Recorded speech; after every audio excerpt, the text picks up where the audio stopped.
Hello there, everybody. I'm Mr. Game Pie. I'm Selgin. Oh boy. And Monster on Sugar. And everybody left all of a sudden, so it's just the three of us. Yeah. It's because I got here, isn't it? Probably. Yeah. Anyway. Sorry. Oh, I was about to say the original three. That was like, oh wait, no, George was before us. Yeah. George, Sorry, you can't George. forget about George. He's kind of important. My name isn't Mr. What was it? Mr. Game and Sugar? There we No. go. It's not your name. Mm-mm. Oh man. Alright, basically, World 5 introduces... Whoa! I forgot how high they shoot this up. That's really surprised me. World 5 Whee! introduces catapults because there's slopes and stuff, and... Oh, spoiler. Cabbage pulse, Thomas. Yes. Cabbage pulse. Well, this specifically is a cabbage pult, but there are other catapults that are not cabbages. This is true. So I'm just catapults in general. Mm. And basically, the cabbage pult costs as much as a pea shooter and has the same damage per second as one as well. There are a few other select enemies that they can hit that regular pea shooters can't. But I mean, otherwise, it's basically the same plan. Basically what it is, it's got half the rate of fire but twice the output damage, which is really it's a really cool thing to play with. But the other catapult type plants that we have are significantly more awesome. I love this plant, which is called The corn pult, Kernel Pulse. the kernel pult, yeah. Basically, Jeez, Thomas, why aren't I playing this game? sometimes it just shoots a little kernel, and that does like almost no damage. It's the weakest It's a attack in the piece- game. It's a pea shooter's damage. It's Um, 1 point of damage. Yeah, but sometimes it'll throw out butter, which does like regular catapult damage, and it Two- stuns them for a It's actually 2.5 times the damage of a pea There we go, shooter. the butter. And you see, There we go. because he had the butter right then, it saved everybody. Yeah, but I know the corn people do. I'm pretty sure do like less DPS because it takes. Oh yeah, no, longer they're for that to hit. they have the reload time of the cabbage pult, which is half that of a pea shooter, but they have the damage output of a pea shooter. So technically, they're 0.5 damage per round, basically. Yeah, and it also kind of takes longer to actually hit the thing too, because of the Yeah. arc. I mean, like, Yeah. I guess in the slope stages it wouldn't matter, but like stages like this, it does. Yeah. So basically, um, like, the kernel pults are kind of a luck-based mechanic, because if they do, like, get successive strings of the butter, it can completely wreck almost any zombie in the game. But there's Yes. no guarantee that they're going to do that. Now I'm gonna... oh, okay, that missed. Here, have a tall nut. There we go. What I like to do is I like to, as quickly as possible, get out a row of kernel pults, and then just suddenly get 2 rows of kernel pults, and then 3 rows of kernel pults. Because the second you have more than 1 kernel pult, you have just doubled the RNG chances of the butter being thrown. And if you have 3 or 4 rows of kernel pults, you will almost guaranteed always have every fling have butter in it, and Yes. keep zombies eternally buttered. Which is really effective. Also, we What is have these guys. These are the melon pults. They cost a massive 300 sun to put down, but they do massive damage. Don't they also affect the ones on the other rows too? Yes, they melons have have splash splash damage. So whenever a melon hits somebody, it'll hit zombies, all zombies that are nearby as well. It's about half damage, or half the melon pult's regular damage, which I believe is something absurd like 4. Yeah, it has a damage of 4. Yeah, Which it's basically a Gatling Pea. Yeah, only it's a not. Gatling Pea, basically, but with splash damage. And it's cheaper than a Gatling Pea, no less. which Yes, is- because a Gatling Pea takes 200 to put the initial repeater down, then another 250 to put Yeah, that's to absurd. upgrade it to the Gatling Pea. But the melon bolt is just 300, so it's good. It's good. Can't go through the fire though. That's true, but it does have an upgrade for 200 sun, where you turn it into an ice melon, which will give its attacks ice properties, making all the Winter zombies slow melon, down. actually. But Wintermelon, yeah. the winter melon is my favorite plant in this game, and is the best plant in the sequel without any exception, as far as I'm concerned. winter melons are so overpowered. Because anything, I'm sure you've already talked about the snow peas earlier. Yes, yeah, we talked about snow peas.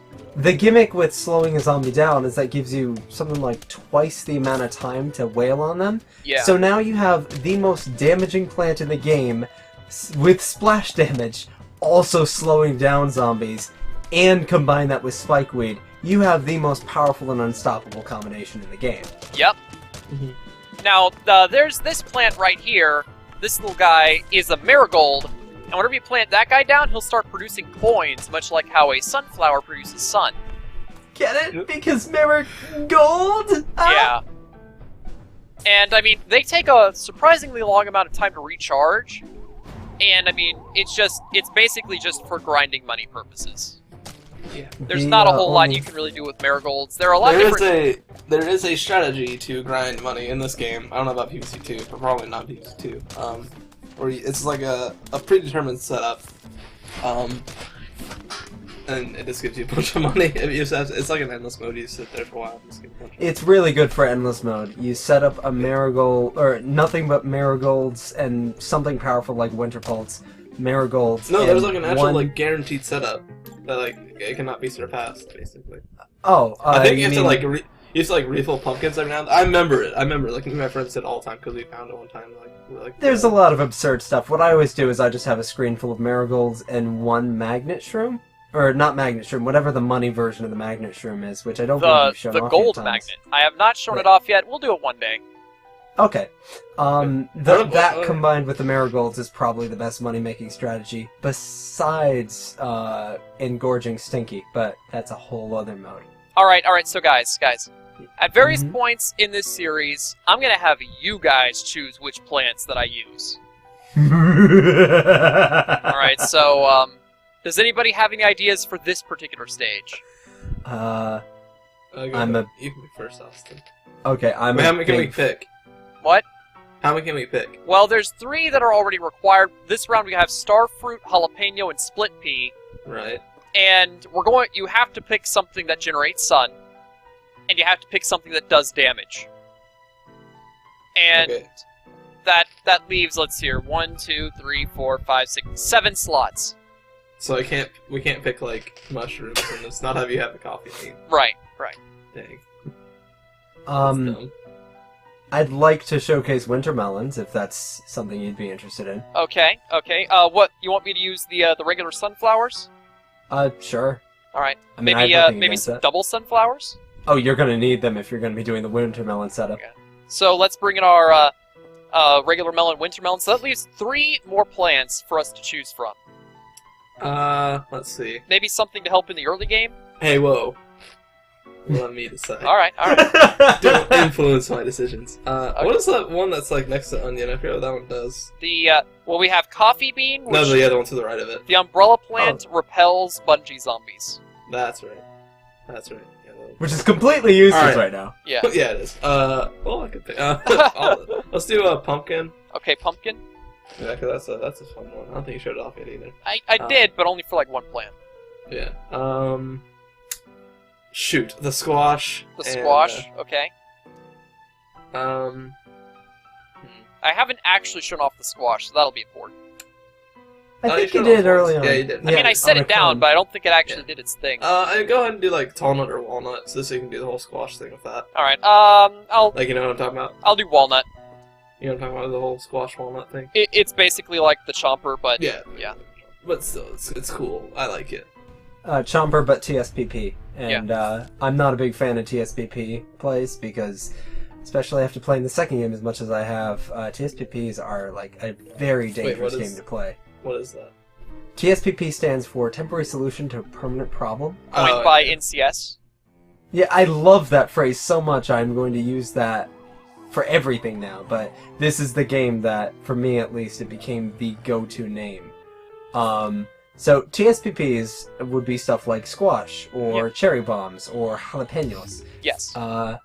And yes, they're very useful for in-the-moment rescues so that you don't waste a lawnmower or something like that. But the big problem is obviously the fact that they are all very expensive.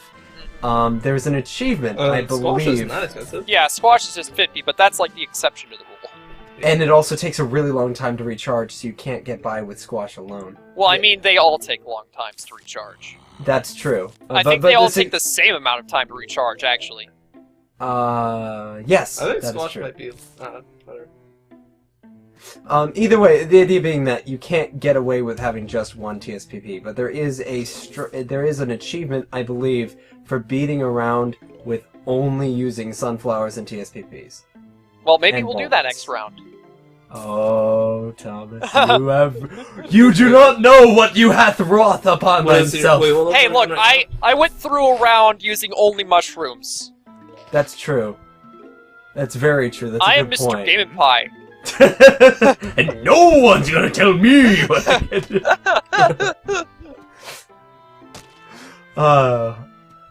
Have you ever been desperate enough to have a triple row of sunflowers out of curiosity? No. Okay. Never had to go that far. Okay, whenever I do the winter melon setup, just because I'm that desperate, I tend to go with 3 rows of sunflowers on columns 1, 2, and 4. Yeah, it's just, I need to yeah. stop that guy real quick so I can actually get this thing out. Yeah.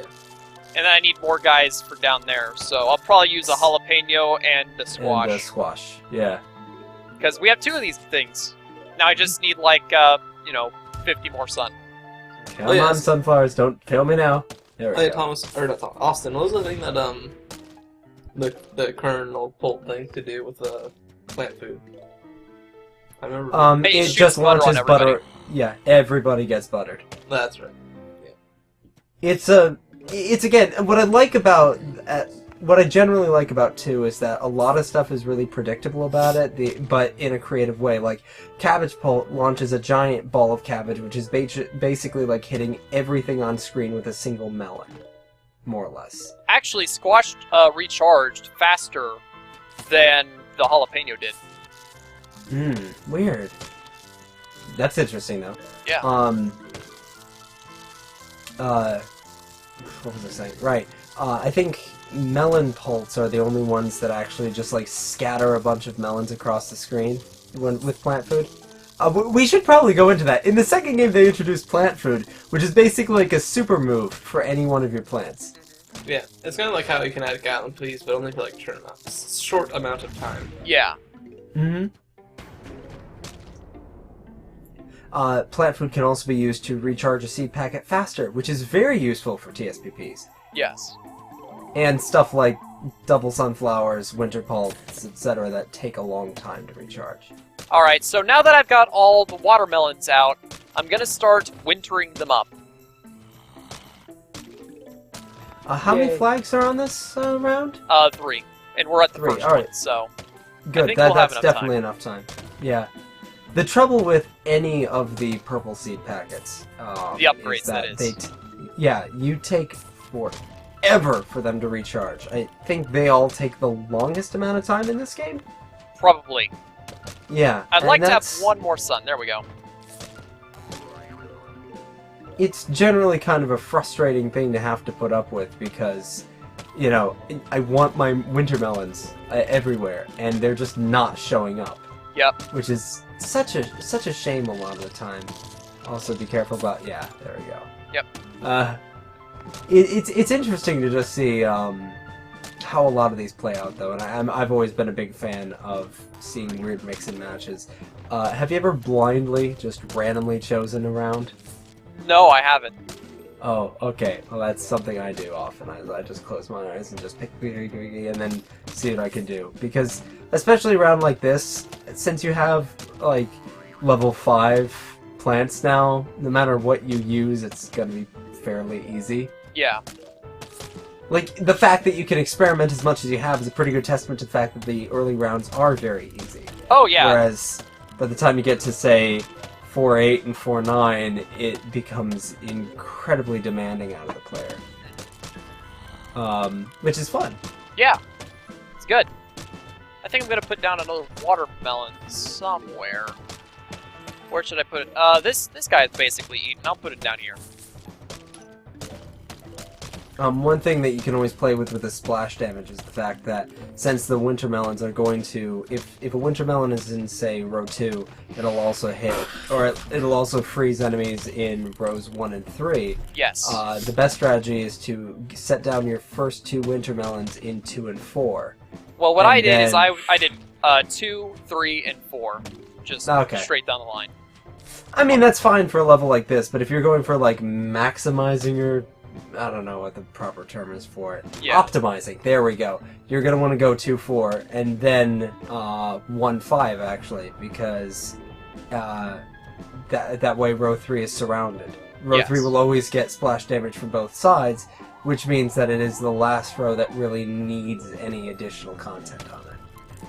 I've actually survived entire rounds without ever placing an attacking planet on row 3 because of splash damage and other such things. Well, now the only row that doesn't have a winter pult on it is row 5. Mm. And now I'm just going to start putting out more of the melon pults. I love how unstoppable this strat gets after a while when you have like 4 or 5 rows of melon pults. There's nothing that's ever going to get in your way again. Exactly. I also really like double sunflowers because a lot of the upgrades aren't really applicable in the normal mode of the game most of the time. Like, I'm going to be trying to show all of them off at some point, but there's going to be a lot of times where you just don't have enough time to set everything up, or Yeah. there's not enough time for it to actually be useful. And that really is a shame that I guess part of what that is that since any of the upgrade plants are all, very, very based around a slow game, you have to be playing a lengthy level in order to experience them, which means you have to be playing in something akin to an endless mode in order to be able to make good use of it. Hey. Got a plant for your Zen garden. Yep, we'll show that off one day. But yeah, that said, this is a pretty long level with 3 flags. Yeah. It's one of the last levels of the front lawn, so... Any -9 is really good for showing off the effectiveness of a lot of the upgrade plants. I know we're not on -9, but I'm just saying in Yeah, general. we're getting there. Exactly. I believe every -9 is actually 4 flags when you're replaying. There's always 1 additional flag per level when you go back to replay the game, which is what you're doing for this. So... I guess I could set down some starfruit. Want me to set down some starfruit? Sure, why not? Because they're cute. They're fruit. Yeah. Cute fruit. This is slightly bugging my OCD because the pumpkins are not all... It doesn't matter at this point. Can you I shovel- get that, Can you shovel but I'm just the- the pumpkin? What? I What? can't remember. Can you shovel just pumpkins? I can't remember. I know that Yeah, you can in the PC version, but I don't know if you can do that in the Xbox 360 version. It's based on where you place your cursor, which obviously doesn't really work in this version of the game. Anyway, with that It's- said, that's the end of the episode. Alright then. So, I'm Mr. Game Pie, I'm also on sugar. Zug. and we'll see you next time. Bye. Goodbye. Bye.